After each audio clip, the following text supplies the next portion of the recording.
পাটোয়ারি লিখেছেন, অবিবাহিত সন্তান থাকা অবস্থায় মা বাবা কি হজ বা ওমরা করতে পারেন?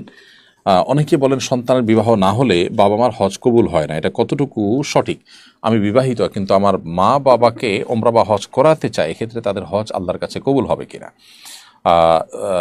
শাহিন পাটোয়ারি, আপনার প্রশ্নের উত্তর হলো, বাবা মার হজ ওমরার জন্য সন্তানকে বিয়ে দেওয়া মোটেও পূর্ব শর্ত নয়। এটি আমাদের দেশে সাধারণ মানুষের লোকমুখে প্রচলিত একটি কথা মাত্র।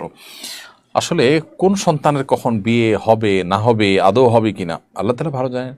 তো কোনো সন্তানের বিয়ের উপরে বাবা বা মায়ের হজ কখনো ডিপেন্ডেন্ট থাকতে পারে না, নির্ভরশীল থাকতে পারে না।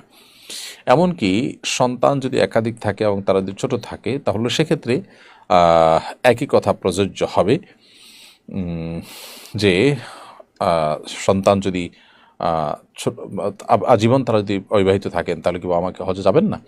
হতে পারে যে ছোট হোক বড় হোক সন্তান বিয়ে করছেন না বা বিয়ে হচ্ছে না কোনো কারণে, তো সন্তানের বিয়ের জন্য কি বাবা মার হজ ঝুলে থাকবে? উত্তর হলো না।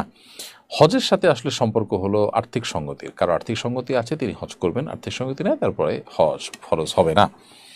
এটা হলো মূল বিষয়।